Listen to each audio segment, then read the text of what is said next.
It's November, which means we're getting close to the Assassin's Creed Mirage free DLC and update on November 18th. We got some new info and gameplay that I want to go over in this video. Also going over some things that I did not know about yet.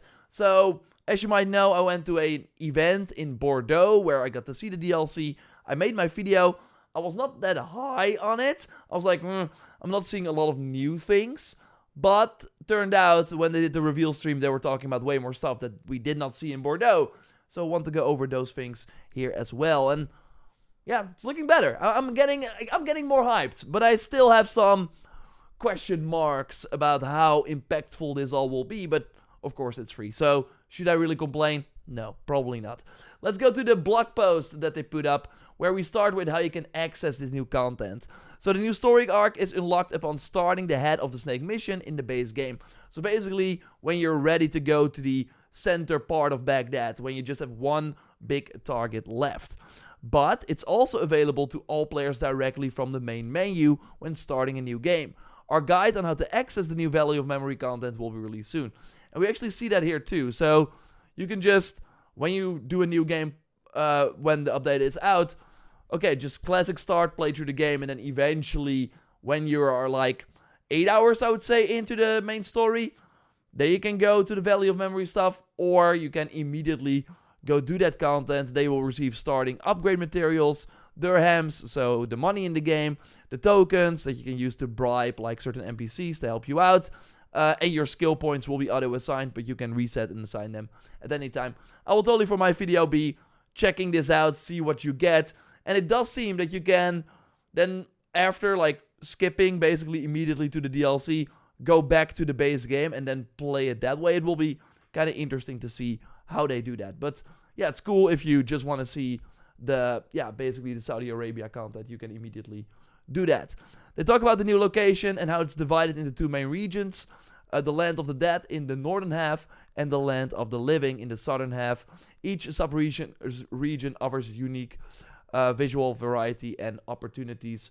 So basically what they talk about here is how the Land of the Dead, the northern half, is the wasteland. That's, the desert basically.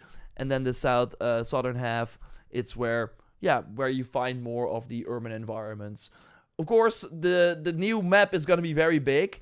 It's almost as big as that of the base game, but there's way more wasteland. While, of course, the base game, 80% was Baghdad. So yeah, it will not feel as big as the base game map, but in terms of scope, it kind of is, which is kind of cool.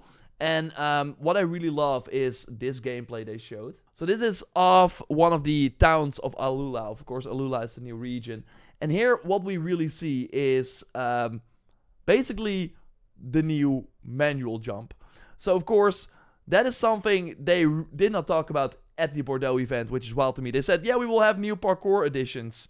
And they were talking about the side and back eject, and I was like, that was already in the game, so what are you talking about? But no, they're bringing back a dedicated button that you can use, and then Batson will just jump at any point. And you really see that in this gameplay, that it means that you can launch yourself. Like, this was just not possible before. Boom.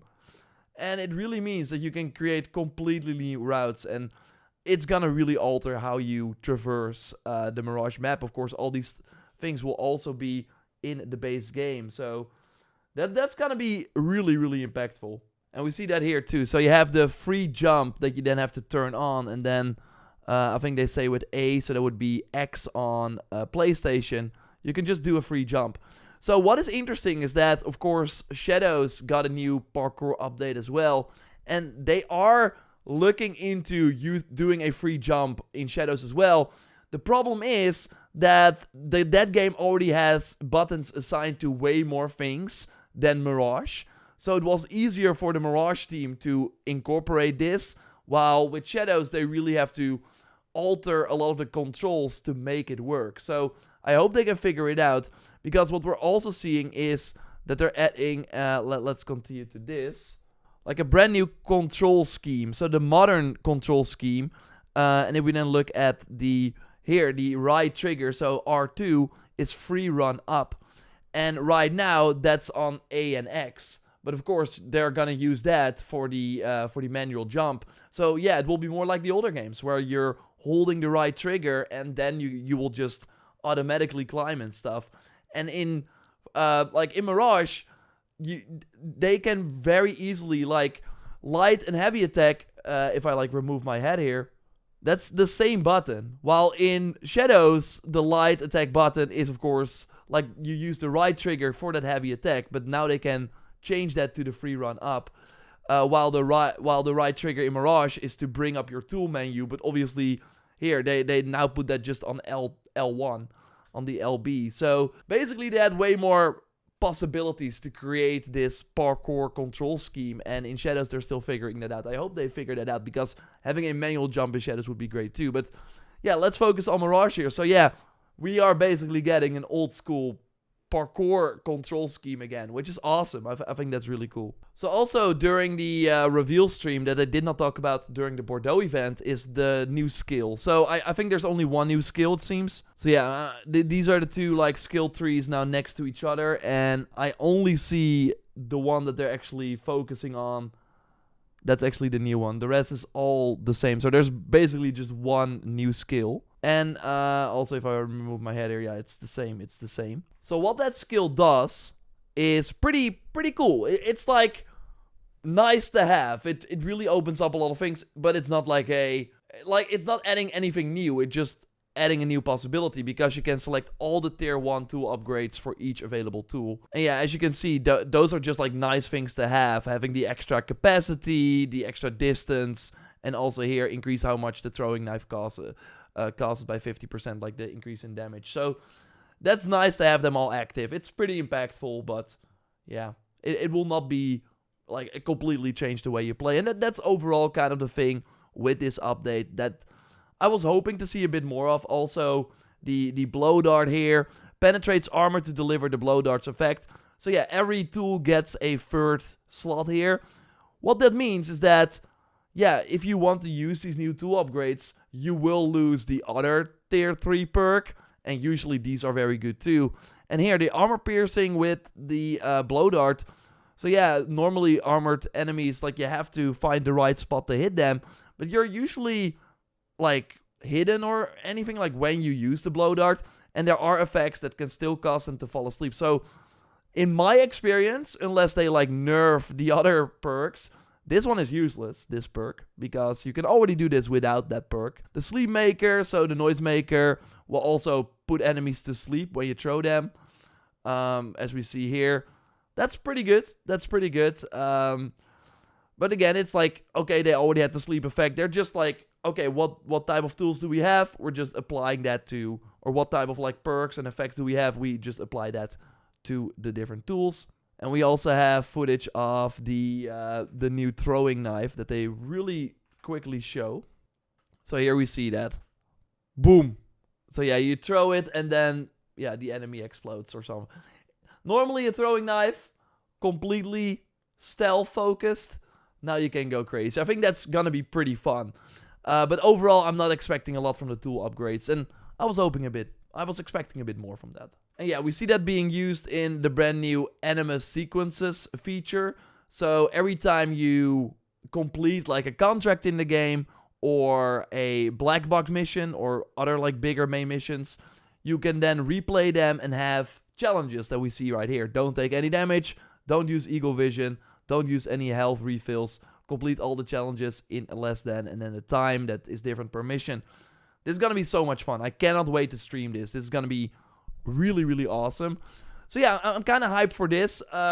Another wrinkle to it is also the sort of reward track. I'm gonna remove my head again. So we see here, so basically by completing, so every challenge or mission that you redo has 3 challenges, and by completing 1 challenge, you get a point, and that goes towards the sort of like ranking that we have here. Here we see a new trinket. We see some resources, but yeah, already on rank, I say rank 3, but it seems like they're already like this may be the final upgrade, the sword that you can get. Either way, you basically, by completing the challenges, earn rewards. And yeah, that includes a new weapon, and I think outfits as well. There are 6 new outfits, let me check. 5 new outfits, and those, so yeah, those are like part of the new DLC area, but also of this reward track. Some of them are costumes, some of them... I'm expecting maybe 2 outfits that actually have perks. But of course, all the weapons will have perks. So yeah, I'm hyped to play this. I think the anime sequences will be a lot of fun, especially to stream. But yeah, they also have, of course, new activities in that new region. Although, familiar side activities return, including world events and world contracts, alongside new additions. But it's really not new additions.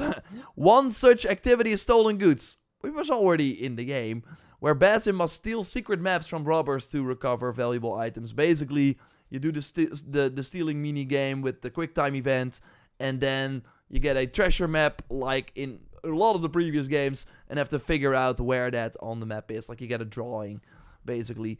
Another new one is Old Melodies, which challenges players to collect musical themes through parkour sequences.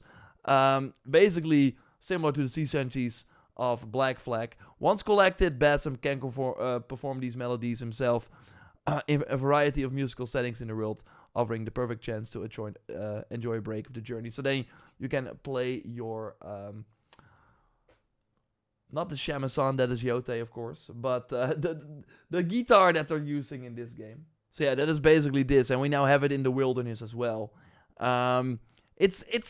Look, if Black Flag was the last time that we saw this, then okay, it would be maybe a bit more fun, but we've been chasing these like in Valhalla for like very, very often to get, of course, the tattoos and the hairstyle. So again, I'm not expecting a lot from the side activities. I'm really curious about the story. It will be way more emotional, of course, learning more about Basim's father. I think that will be amazing and could hopefully... I hope it's good. I liked the early parts of the Mirage story and the final mission, basically. But in between, it was not really that engaging. So I hope it's better for this content. I think that will really elevate it beyond what I'm kind of expecting here. But the manual jump will be huge, obviously. And I think the anime sequences will be a ton of fun to play as well. So we'll, of course, have the main video up when I'm able to play it. And yeah, with no spoilers, of course.